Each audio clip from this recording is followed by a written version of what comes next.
Nós agora vamos discutir esta questão de uma nova ordem mundial. Como nós vimos em Apocalipse capítulo 17, os reis do mundo dão o seu poder à besta. No livro Chaves desse Sangue, Malachi Martin nos conta que o maior gigante geopolítico da nossa época é o Papa. Ele diz, em sua viagem à Polônia, pouco mais de 8 meses depois de sua eleição, ele assinalou a abertura do jogo final do milênio. Ele se tornou o primeiro dos 3 jogadores a entrar na nova arena geopolítica. Ele diz que o Papa João Paulo entraria na área do jogo final do milênio como algo mais do que um gigante geopolítico de nossa época. Ele era e continua a ser o servo sereno e confidente do grande plano. E essa é a linguagem secreta da maçonaria. Aqui está o Papa João Paulo II com a comissão trilateral. E aqui está o Papa João Paulo II com B'nai B'rith, o maçom dos judeus. E esta é uma fascinante figura representativa, com ele no centro, controlando as mais poderosas correntes de pensamento do mundo. Porque é isso que este símbolo nos diz. Nós vimos em Apocalipse 17 algumas figuras dos poderes do mundo entregando-se ao papado. Lech Walesa, sendo honrado por seu trabalho como anfitrião do povo. O encontro entre Bush e Gorbachev em Malta, George Bush o chamou assim, um portal para um novo milênio de liberdade.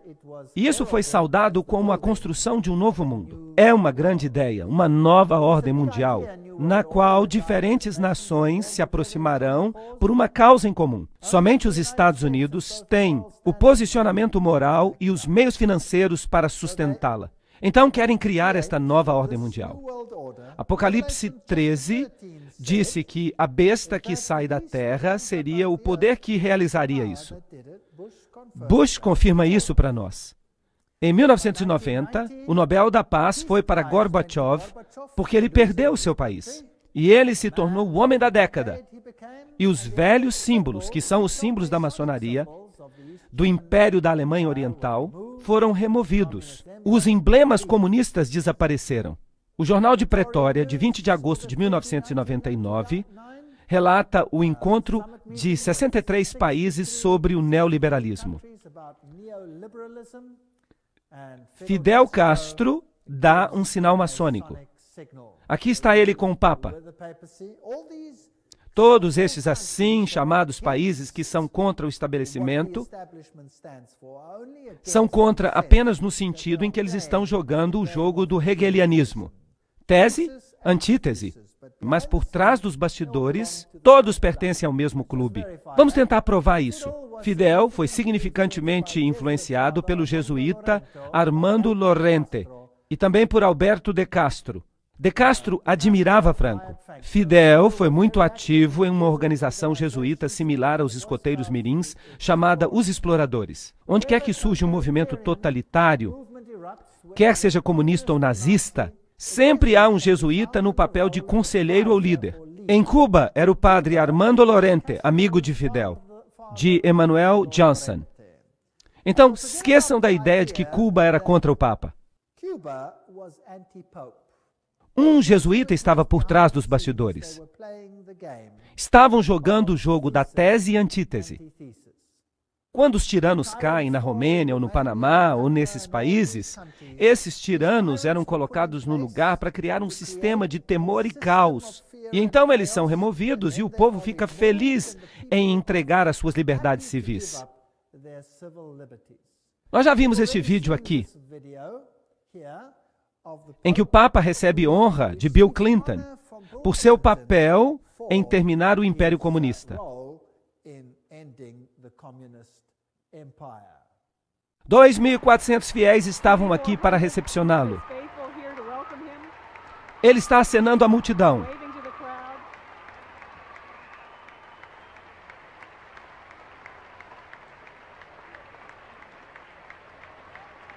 O arcebispo Regal está junto com o Papa. Eles cumprimentam a primeira-dama.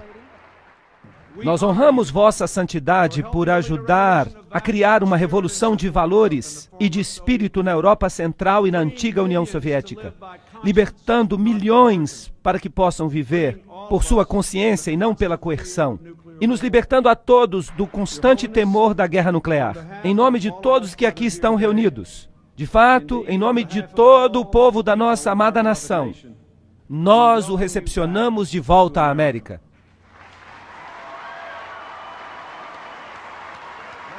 Senhores e senhoras, Sua Santidade o Papa João Paulo II e o vice-presidente dos Estados Unidos e o arcebispo.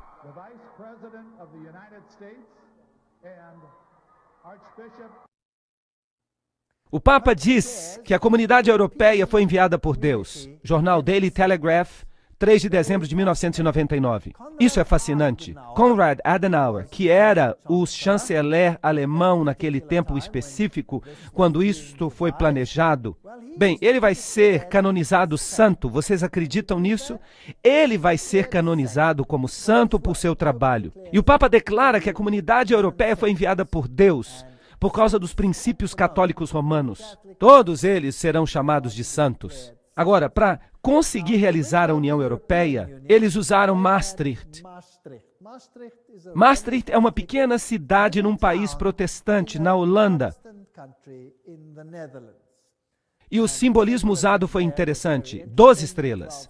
Elas representam também as 12 estrelas que você vê no livro do Apocalipse. Só que eles as aplicam a Maria e não à mulher de branco.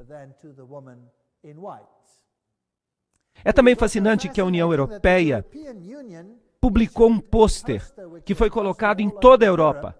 Ali vemos a Torre de Babel em construção. Conseguem enxergar?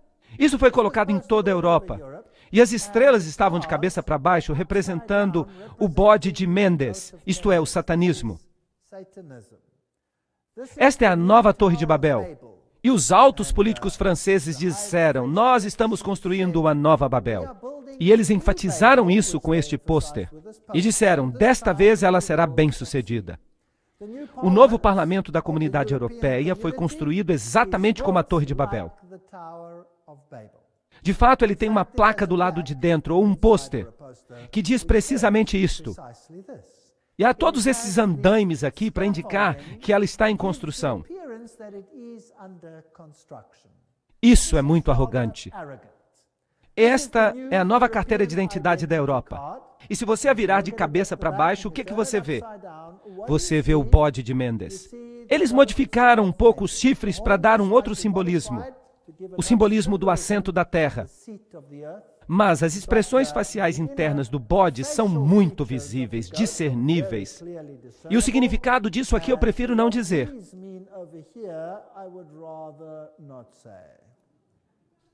Se nós olhamos os altos políticos da Europa, aqueles que desempenharam um papel em tudo isso, eles são todos maçons.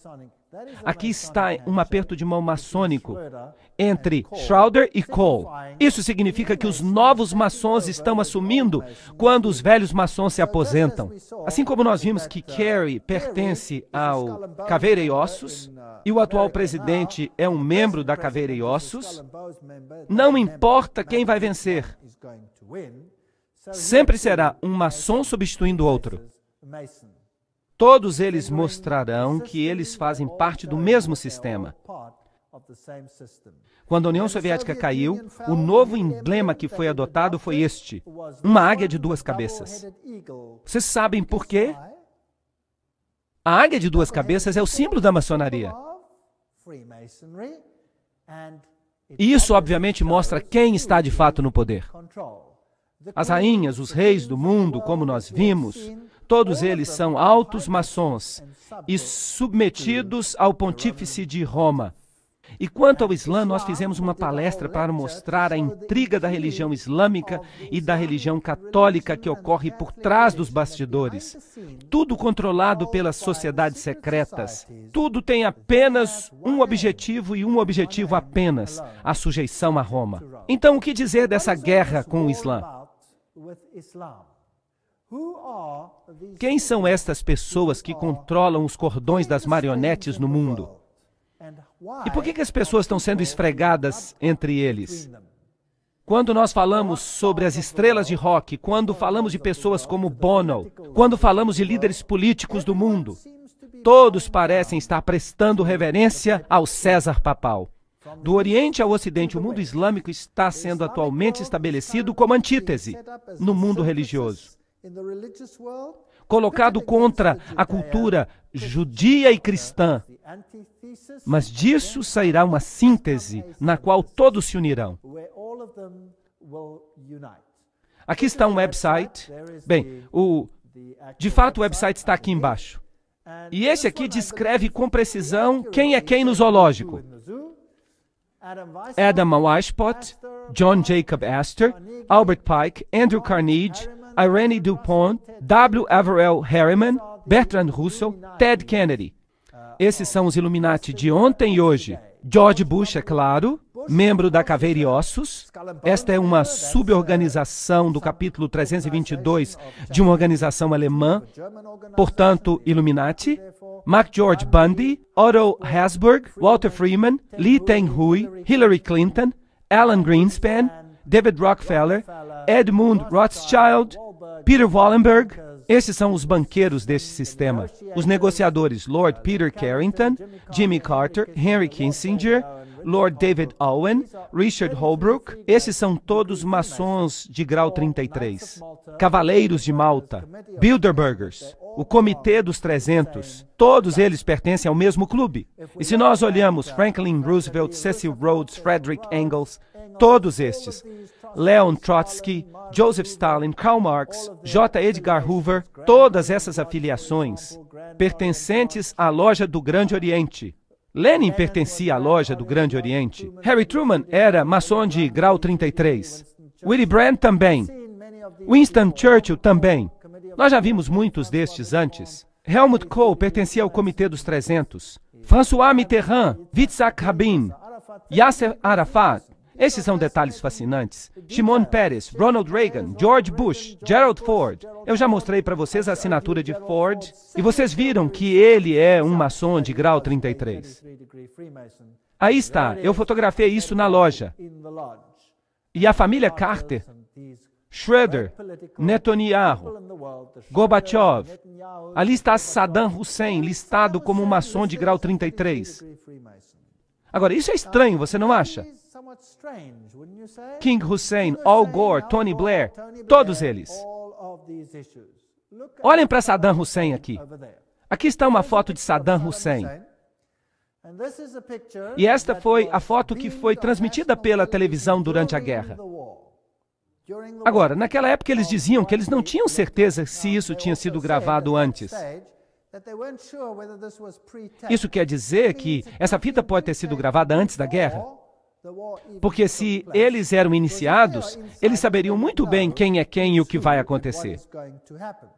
Agora, há um rumor muito interessante sobre este homem. Deem uma olhada no seu rosto. Prestem atenção que ele não tem barba. A CIA e o Serviço Secreto disseram uma vez que poderia ser um dublê.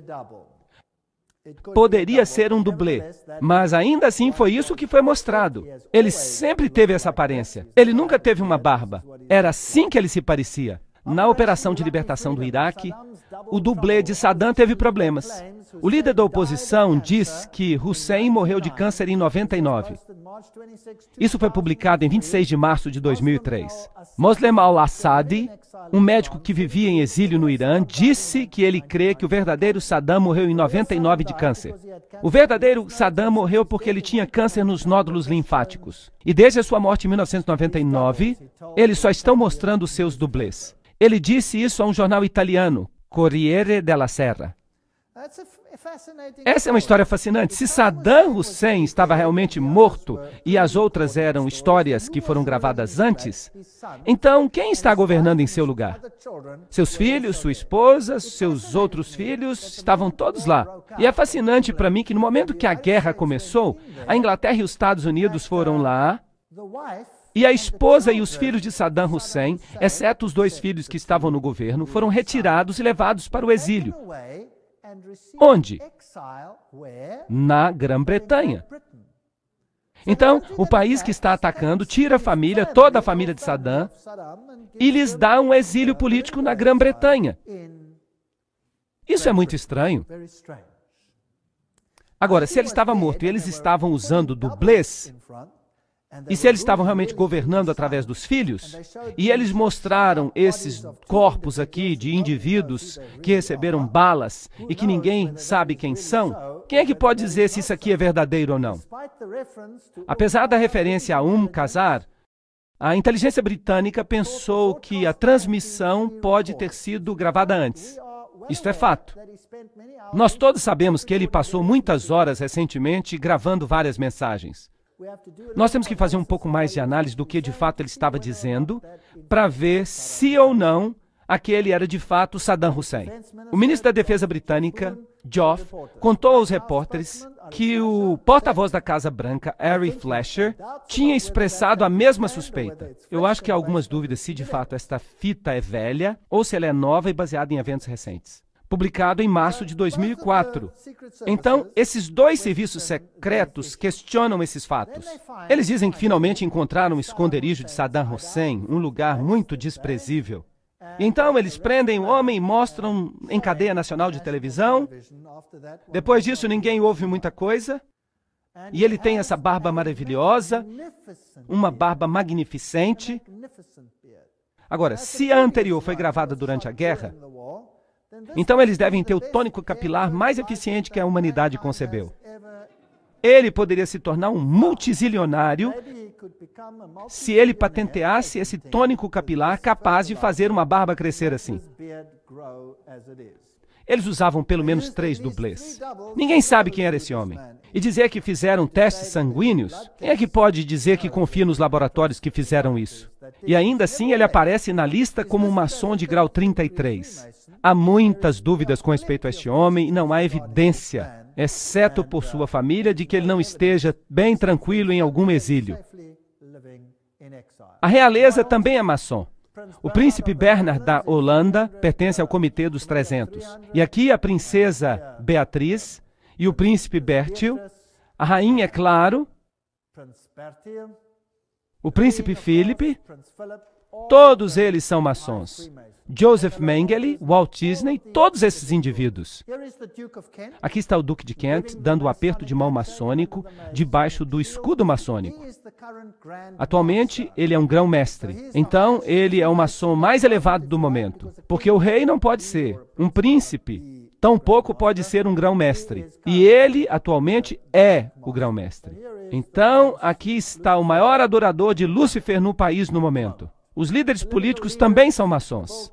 Bill Clinton, todos esses, nós já falamos deles. Nós não temos que falar disso de novo. Jesse Helm, Goldwater, Al Gore, todos eles. E eu estou colocando as páginas da internet. E há muitos livros que provam isso. Estou dando os nomes. Então, todo mundo que é importante nesse mundo, todo mundo que tem influência na esfera política, está envolvido com essas operações clandestinas. Nós vimos na palestra de Apocalipse, capítulo 17 e capítulo 13, como haveria uma união sagrada e como os Estados Unidos eventualmente se tornariam a casa de força para propiciar uma nova ordem mundial. Aqui está o encontro de Gorbachev em Malta, que foi chamado de Portal para um Milênio de Liberdade, como vocês se lembram. E os iniciados vieram para este grande movimento em direção a uma nova ordem mundial. Agora vamos dar uma olhada neste vídeo no qual George Bush tem algo a dizer sobre esta questão. As instituições da liberdade estão adormecidas, mas as Nações Unidas podem lhe conceder uma vida nova. Essas instituições têm um papel crucial na nossa busca por uma nova ordem mundial. Uma ordem na qual nenhuma nação precisará entregar um jota de sua própria soberania. Uma ordem caracterizada pelo governo da lei e não o governo da força. Então ele está dizendo aqui que as nações não vão precisar entregar um jota da sua soberania, mas que todas elas precisam entrar na nova ordem mundial. É isso que ele está dizendo. Está aí diretamente da boca dele. Então esse terrível incidente ocorreu.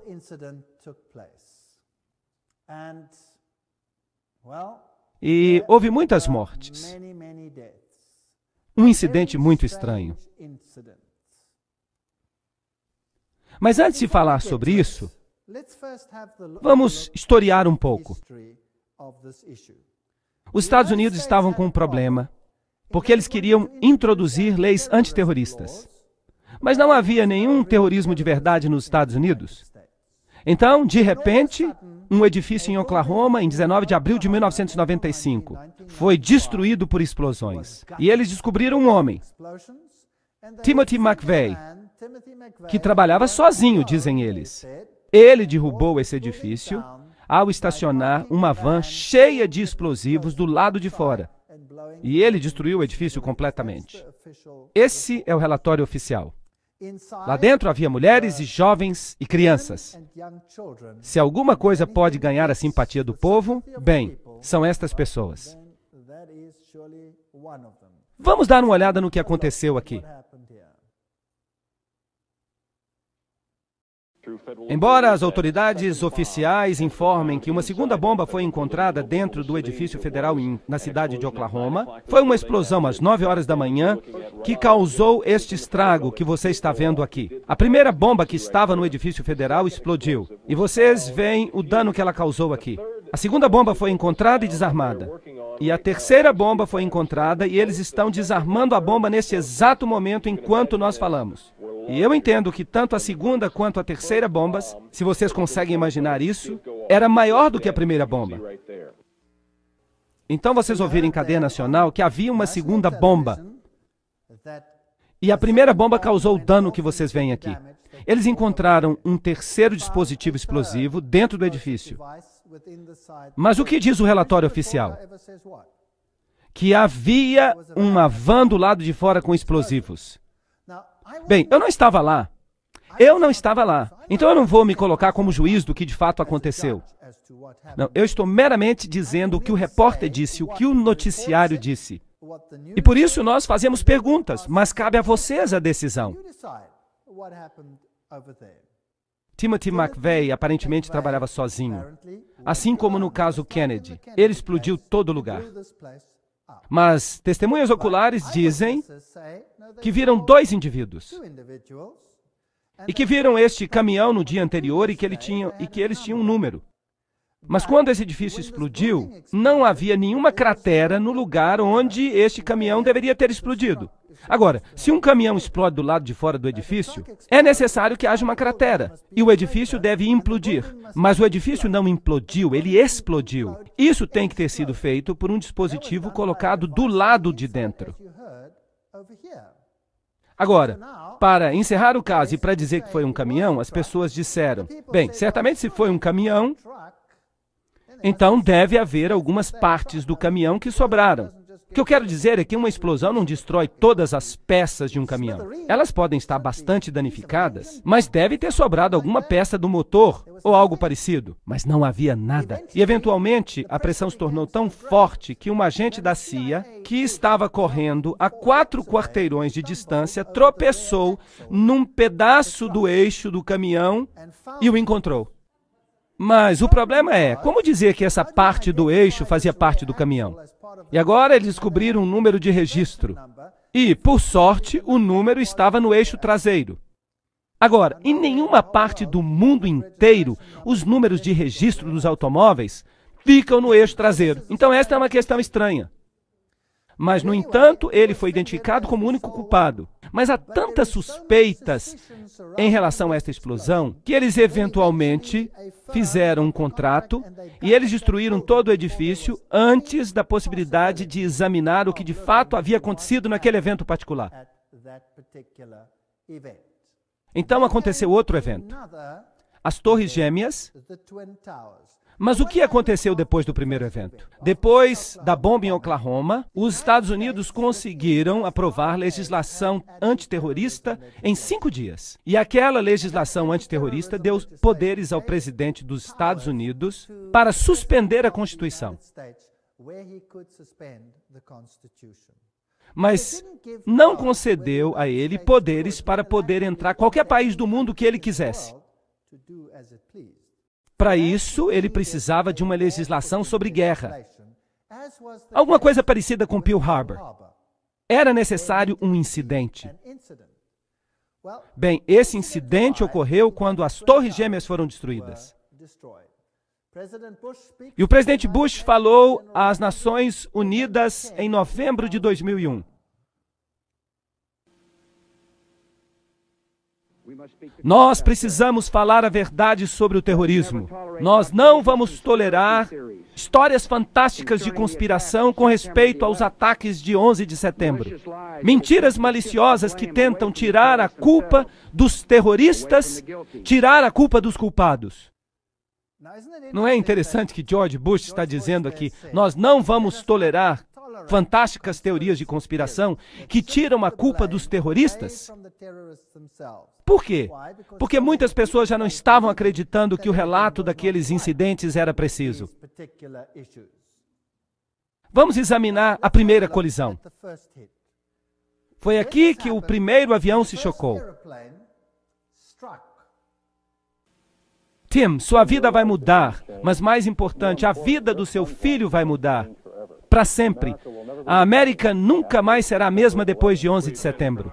Nós estávamos nos preparando para esse tipo de evento já fazia uma década. Nós temos orientações presidenciais de um projeto chamado Defesa da Pátria.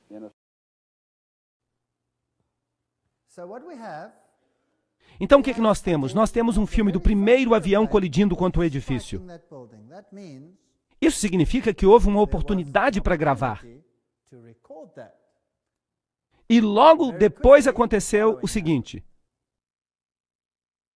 Mesmo que os líderes do Talibã neguem qualquer participação nisto, um jornalista árabe que mora em Londres disse hoje à Associated Press que os seguidores de Osama Bin Laden advertiram faz 3 semanas que eles iam realizar algum tipo de ataque. O chefe de segurança do Departamento de Bombeiros da cidade de Nova York me disse que ele recebeu a palavra que havia a possibilidade de um outro dispositivo. Escutem isso, um dispositivo secundário. Há a possibilidade de outra bomba. Ele tentou tirar esses homens rapidamente, mas ele disse que houve outra explosão. Havia dispositivos que foram instalados no edifício. Depois de 45 minutos de gravação, houve uma explosão. Foi lá em cima onde havia fogo. E naquele momento todo o edifício ficou em chamas e todos correram. Eu estava a 5 quarteirões de distância quando eu ouvi as explosões. 3 barulhos. E eu me voltei para ver o edifício do qual acabávamos de sair. E ele se inclinou para o lado e caiu. Tudo começou de repente, como se fossem tiros. Bang, bang, bang, bang. E de repente, 3 grandes explosões. As testemunhas disseram que ouviram dispositivos secundários. Bang, bang, bang, bang. Uma série de explosões, então esses edifícios caíram. Os peritos em demolição dizem que é exatamente isso que acontece numa demolição planejada. Vejam que quando o avião se choca, há uma grande bola de fogo. Essa bola de fogo é causada por todo o combustível que é queimado do avião. Então não sobra mais nada para explodir? Sendo assim, o que foi responsável pelas explosões secundárias? Se nós observarmos o cenário, você observará ali as Torres Gêmeas e há edifícios ao redor. E esses edifícios foram muito pouco danificados. Eles não foram danificados seriamente. E há uma rua e um outro edifício ali chamado edifício número 7. E aquele edifício caiu algum tempo depois, embora nada o tivesse acertado. Mas ninguém nunca disse nada sobre isso. O que será que fez com que o edifício número 7 implodisse? Vamos assistir.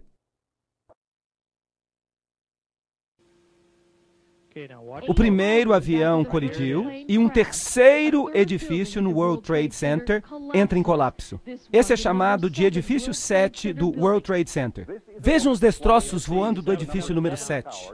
Aí está o número 7 caindo. Você vai ver que a explosão está vindo em direção à câmera. Essa é a torre número 7 do World Trade Center. Normalmente a CIA estaria ali. Mas é claro, eles naturalmente abandonaram o edifício quando ocorreu aquela catástrofe. Então quem é que deveria estar ali no edifício? A CIA deveria estar naquele edifício. Mas eles tinham evacuado o edifício. E 8 horas depois, o edifício cai numa implosão que parece planejada. Agora, nada atingiu aquele edifício. E há algumas questões muito estranhas que nós precisamos considerar. Depois disso, até os canadenses se pronunciaram. E foi passado na noite passada um decreto importante nas Nações Unidas que pode trazer uma nova ordem ao mundo, que seria melhor para todos nós. Tudo isso aconteceu em um dia apenas. Mas a noite desceu sobre um mundo diferente. Um mundo no qual a própria liberdade está sob ataque. Vejam que a resposta canadense foi que o incidente poderia causar uma nova ordem no mundo e que isso foi decidido nas Nações Unidas após uma reunião. Gary Hart, o que você tem a dizer sobre isso? Há uma chance que o presidente dos Estados Unidos use esse desastre para realizar o que o seu pai, uma frase que o pai usou apenas uma única vez e que nunca mais foi usada, uma nova ordem mundial. Muito bem, isso é suficiente.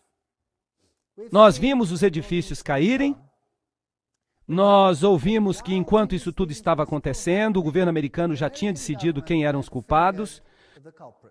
Um punhado de terroristas, eles mencionaram seus nomes, cerca de 25 ao total, e que toda a trama tinha sido resolvida antes do final dos eventos daquele dia. Que maravilhoso trabalho de detetive enquanto o evento ainda estava acontecendo. Agora eu quero repetir, eu não estava lá. Mas eu quero lhes dizer o que transpirou, o que as pessoas disseram sobre essas questões no mundo, o que foi publicado e o que de fato não pode ser disputado. E então, eu não vou fazer nenhum julgamento, porque eu não estava lá. Vocês façam julgamento com base nos fatos. Esta é a história. Eles disseram que os terroristas tinham origem árabe. E eles mencionam os nomes dos passageiros daqueles aviões da United Airlines. E que a mente brilhante por trás de tudo era um homem cujo nome era Atta. Dizem que foi ele que recebeu aulas sobre como pilotar o avião. Quando eles liberaram os nomes, imediatamente houve uma resposta dos países árabes, porque 5 dos terroristas, dos supostos terroristas mencionados, estavam bem e vivos. E, é claro, não podiam ter estado no avião, certo? É muito importante, eles estavam bem e vivos e não podiam estar no avião.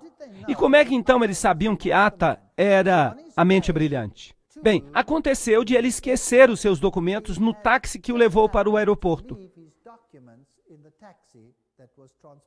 Foi por isso que eles conseguiram seus documentos. Agora, que terrorista deixaria os documentos para trás? Esta é uma questão. O próximo ponto, que é muito interessante, é que eles dizem que tem evidência de que ele era um homem porque ele escreveu um bilhete suicida. Isso é fato. Isso é o fato publicado. O que eu estou dizendo agora, e eu não estou inventando isso, há provas dessas coisas. Tudo isso é fato. Você decide o resto por si mesmo. Agora, ele escreveu um bilhete suicida. E esse bilhete suicida foi encontrado dentro de sua valise. E ele entregou a sua valise, como normalmente nós fazemos quando vamos para um avião. Agora, que pessoa escreveria um bilhete suicida que vai ser destruído num acidente de avião? Será que isso faz algum sentido? Então, o fato é que eles têm um bilhete suicida. Mas a pergunta é, se ele entregou a valise quando ele entrou no avião, como é que eles têm esse bilhete suicida? Por acaso, esta foi uma das valizes que eles esqueceram de colocar no avião. E foi assim que eles conseguiram o bilhete. Como é que eles poderiam saber que havia terroristas árabes lá? Porque havia um passaporte. Nada mais sobreviveu ao acidente do avião. Mas um passaporte caiu e ficou um pouco queimado, mas dando ainda a possibilidade de identificar um dos terroristas. Agora, estes aviões, eles atingiram as Torres Gêmeas com absoluta precisão. As suas caixas pretas foram totalmente destruídas. Elas são feitas de titânio e elas são planejadas para sobreviver a qualquer acidente. Nenhuma caixa preta foi encontrada. Elas foram totalmente destruídas. Então nós temos uma situação muito estranha. O que atingiu o edifício número 7? Nada o atingiu. Mas ele caiu do mesmo jeito que os outros. E há evidência de que havia dispositivos secundários nos edifícios, como vocês mesmos ouviram os comentaristas dizerem. E a infraestrutura dos aviões? Bem, havia algumas peças que foram encontradas. Então, é claro, houve uma situação de fato em que esses aviões atingiram aquele edifício particular. Porque você tem um monte de peças, de componentes de avião que sobreviveram. Com aquelas explosões tremendas, havia peças de avião por toda parte. Toda vez que um avião tem um acidente, há enormes peças de fuselagem que restam. E eles usam essas peças para poder imaginar o que causou o acidente, e eles fizeram a mesma coisa no caso das Torres Gêmeas. 3 dias antes que esses edifícios caíssem, 3 dias antes, as ações das companhias aéreas tinham sido vendidas numa negociação como nunca tinha existido antes. E alguns bancos compraram essas ações. Isso poderia ser um indício de que alguma coisa estava prestes a acontecer. Então houve um caso muito interessante. Havia um homem num país, no Canadá, que estava na prisão. Eles o prenderam por causa de uma situação de jogo ilícito. E eles o prenderam e ele disse: "Me deixem sair. Eu estou clandestinamente trabalhando para a CIA. Eu sou um agente. Eu estava investigando lavagem de dinheiro. Mas eles não deixaram sair." Então ele deu os nomes dos seus contatos da CIA. Mas a CIA provavelmente ficou embaraçada pela situação e negou que ele trabalhasse para ela. E esse homem ficou muito zangado, porque ele sentiu que ele tinha recebido uma facada nas costas. Isso acontece muito nesse tipo de negócio. E então ele escreveu uma carta antes do ataque de 11 de setembro, e ele fez um esboço de alguns eventos que aconteceriam. E ele mencionou que aviões iam tentar colidir contra as Torres Gêmeas e o Pentágono. Mas ninguém acreditou nisso. Mas quando aconteceu, eles se lembraram.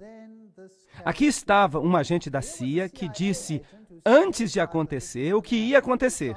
Isso pode ser um acaso, isso pode não ser um acaso. Vocês decidem. E este tal de Atta, que eles pensam que planejou tudo, tendo apenas feito um estágio em pilotagem, ele fez tudo com absoluta precisão, o que é uma história interessante.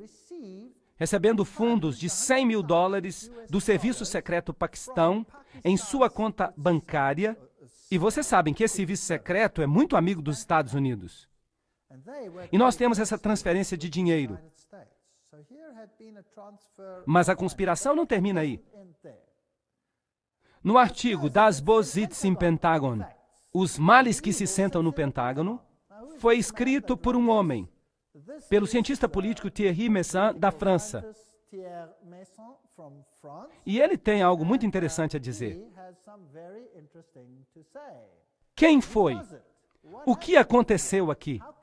Como é possível ter todos os nomes dessas pessoas e não ter a evidência de que elas estavam a bordo? Eis a história. Eu vou contá-la para vocês com os passageiros, máquinas que voaram até as Torres Gêmeas. E então há esse outro caso fascinante do avião que ia na direção do Pentágono. E aqui estão as fotos que foram publicadas. As datas estavam estranhamente erradas. Elas dizem 12 de setembro. Mas aparentemente elas dizem isso porque elas foram liberadas no dia seguinte.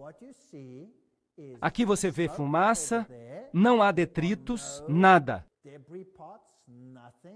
Aqui tem um pedaço faltando, não tem foto.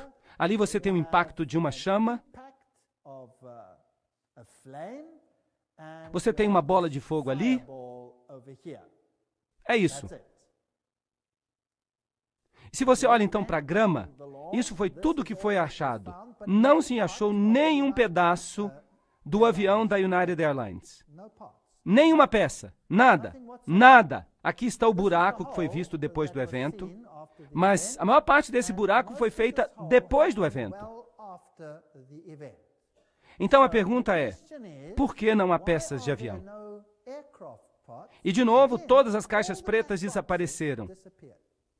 Nenhuma caixa preta sobreviveu. E esse buraco é pequeno demais para um acidente do tamanho que eles dizem.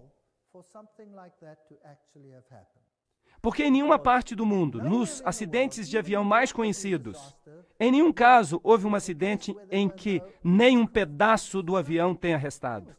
E o que é mais interessante nesta situação? Uma declaração do arcebispo Quigley, de 1903, na Tribuna de Chicago. Olhem para isso. Quando os Estados Unidos governarem o mundo, a Igreja Católica governará o mundo. Mas voltemos a 11 de setembro. Para você governar o mundo, você precisa ter acesso ao mundo inteiro, quando quer que você queira e como quer que você queira. Agora, este avião que atingiu o Pentágono e aquele outro que caiu por acaso, vocês sabiam disso? O outro caiu e aparentemente havia terroristas a bordo que foram vencidos por leais cidadãos. A parte interessante é que o avião atingiu o solo e nunca atingiu nenhum edifício. Ele caiu. E quando ele caiu, houve um buraco no chão. E o prefeito e as primeiras pessoas daquela área que correram para o lugar, e ali havia um buraco no chão, mas não havia detritos da aeronave. Nada, nem uma pecinha, nada. O avião inteiro desapareceu num buraco que não era muito grande. E não foi achado nenhum detrito e nenhuma caixa preta, nada. Algo assim nunca tinha acontecido antes. Mas o que é mais sinistro é o seguinte: porque as pessoas que tinham morrido no avião, os seus descendentes, os seus herdeiros, não podem reclamar os corpos se não há corpos. Mas na investigação, eles identificaram cada pessoa com o seu grupo sanguíneo e com as partes do corpo que foram entregues para a família. Não havia peças de avião, não havia nada daquela natureza, não havia avião. E, no entanto, eles foram capazes de identificar todos os corpos. Será que isso faz algum sentido? Não faz nenhum sentido. E, aparentemente, houve ligações telefônicas entre a aeronave e o Pentágono. Essa informação foi divulgada. A informação era de que houve um grupo terrorista, terroristas árabes, e eles estavam atacando este lugar, e a ligação telefônica foi feita com um celular. Mas, é claro, vocês sabem que se você faz uma ligação de um celular, então você recebe a conta pela ligação do celular. E ninguém nunca conseguiu encontrar os registros dessa ligação. Então, o Pentágono deu um passo para trás e disse: bem, de fato nós não recebemos a ligação do celular. Nós recebemos a ligação de um telefone a bordo do avião. E de novo eles fizeram uma investigação. Se você faz uma ligação de dentro do avião, então você tem que passar o seu cartão de crédito e há um registro de uma transação de cartão de crédito daquela ligação. Mas não foi encontrado nenhum registro. Então, o Pentágono deu um passo para trás e disse: sim, é verdade, mas foi feita uma ligação a chamar. É por isso que não há nenhuma informação no cartão de crédito, porque o indivíduo não usou o cartão de crédito. Mas a verdade é que ninguém consegue fazer uma ligação a cobrar de um avião. E aí a história acabou. Então aqui estão 4 aeronaves. Nenhuma peça foi encontrada, exceto aquelas das Torres Gêmeas. Há buracos no chão, mas não tem nenhuma aeronave lá. Todas as partes dos corpos, com análise de DNA, Isso é interessante, muito interessante. Eles tinham planejado antes, na Baía dos Porcos, uma operação assim, aparentemente. Essa é a história. Eles estavam ensaiando uma forma de enganar as pessoas com uma operação de avião, em que um avião decolaria, pousaria, as pessoas sairiam, e então outro avião controlado por rádio decolaria e criaria a situação que eles quisessem sem qualquer pessoa a bordo. Isso já tinha sido feito antes nos Estados Unidos. Então pergunte-se a si mesmo, como é possível que todas as evidências circunstanciais apontem para o fato de que não havia ninguém naqueles aviões? Ninguém. E aí as pessoas ficaram com medo do antrax e, eventualmente, quando um alto político sugeriu que o antrax estava vindo de um laboratório dentro dos Estados Unidos, de repente houve silêncio absoluto. Então não vamos continuar falando de 11 de setembro e dizer foi este ou aquele partido. A verdade é que a situação foi uma situação muito estranha. E se você observa os figurões nos Estados Unidos, quer seja Madeleine Albright ou qualquer outro, eles usam símbolos secretos que demonstram sua ligação com Lúcifer. O presidente Clinton aqui está recebendo o Papa publicamente. E ele diz que não é católico romano? Isso é impossível. Hillary Clinton está usando o símbolo da Fênix, que é um símbolo maçom. Tony Blair usa símbolos maçônicos. Os presidentes, os primeiros ministros do mundo, quer seja Margaret Thatcher ou Carter, quem quer que seja, todos eles parecem pertencer a organizações secretas. Quer sejam líderes religiosos ou líderes políticos, quer estejam na Europa, ou nos Estados Unidos, ou no Oriente, todos parecem estar envolvidos. Então, antes de continuarmos, vamos primeiramente contemplar o que aconteceu na situação da África. Mas nós vamos fazer isso em outra sessão.